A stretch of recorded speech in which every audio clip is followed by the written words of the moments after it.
Good morning students, welcome back to your English class. Hope you all are fit and fine at your home. So students, today we are going to discuss a new poem, that is Aunt Jennifer's Tigers, written by Adrienne Rich.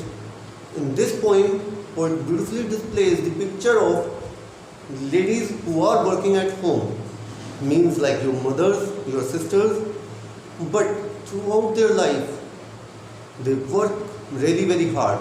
They do their duty really well, but in the end they don't get that respect which they actually deserve.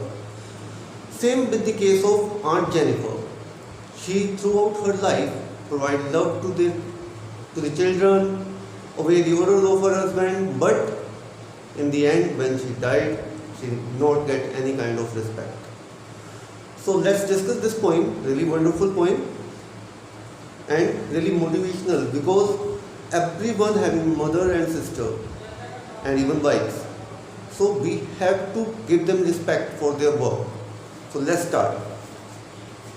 Aunt Jennifer's tigers pranced across a screen, bright topaz denizens of a world of green. Prance means to move with high steps. Screen, an upright structure which divide a room into two parts.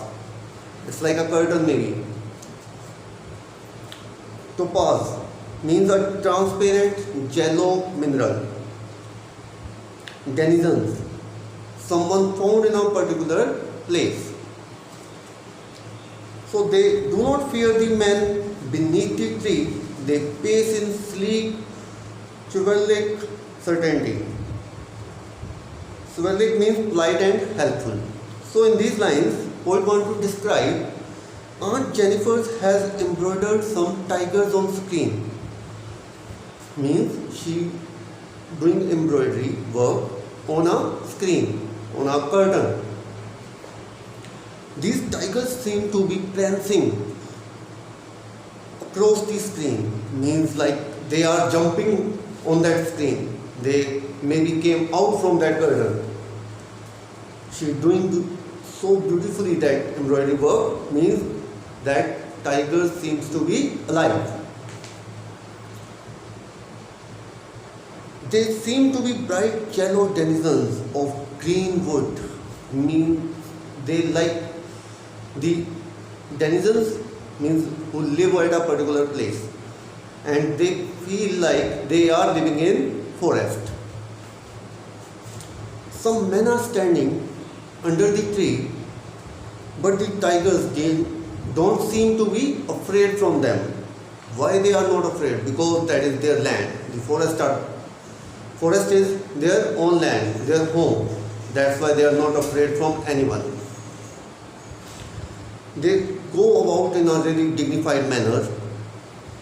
There is courage, bravery and certainty in their looks.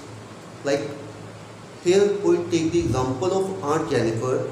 She is very afraid from her husband, but on the other side, that tigers which are embroidered on that curtain, they seem to be very brave. Aunt Jennifer's fingers, fluttering through her wool, find even the ivory needle hard to pull. Means her fingers fluttering, kampna, means her fingers even fluttering in the wool, or you can say move lightly and quickly, because she has embroidered something. She finds it difficult even to pull that needle from that wool. The massive weight of uncle's wedding band sits heavily upon Aunt Jennifer's hand.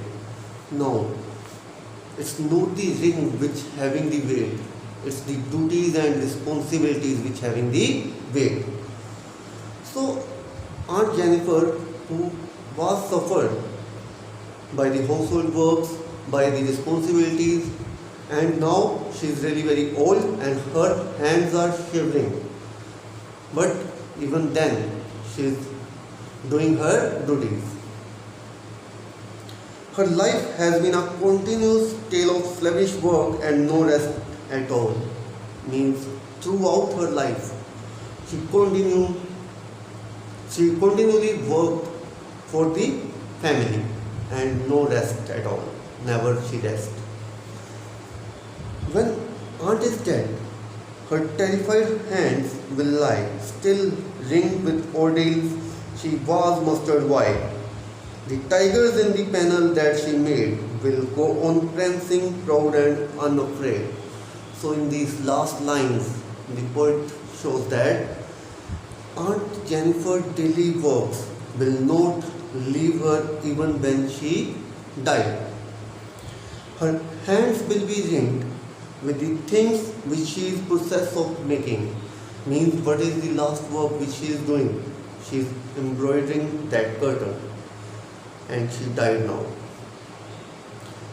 It was these works that had mastered her all her life. Only see throughout her life what she did. She worked for the family but nobody paid regards to her. Even when now she was in old age, she is embroidering something and she died by doing that. So it's really hard for her to survive like this. It's really hard for all the ladies who are surviving this kind of life. So we have to show some respect. We need to provide some rest to them. And in last two lines, the poet describes the tigers she made in the panel will still go on prancing. Means the tigers. It shows that the tigers can now even go out. Even now they move outside. Means they are unafraid. They are proud. But poor Aunt Jennifer, who created them, will be lying lifeless and would be gone forever. See, this is actually art. Aunt Jennifer, who created that embroidery work, that tigers actually seem they are really proud and unafraid from any other person. But Aunt Jennifer, who actually having this thought, she is full with burden of duties. So throughout this poem, the poet wants to say that even the ladies have the right to live their life freely. But did they get? It's a question arises by a poet. We have to focus on these things and we have to provide them really a great life which they actually deserve. We have to show some respect towards them which they deserve. So every lady in her mind, in her heart, having thoughts that she can stay outside from these household works and they want to live their life, enjoy their life, but they never get such kind of chance. So it's our duty, or you can say the whole society need to think again regarding them and provide them good life. Hope everyone understands this point. Students, go through this poem thoroughly and try to attempt the answers by your own so that you can get the better idea of this poem. Hopefully you understand it. If you have any confusion, you can contact me. Take care and practice this poem properly. Thank you.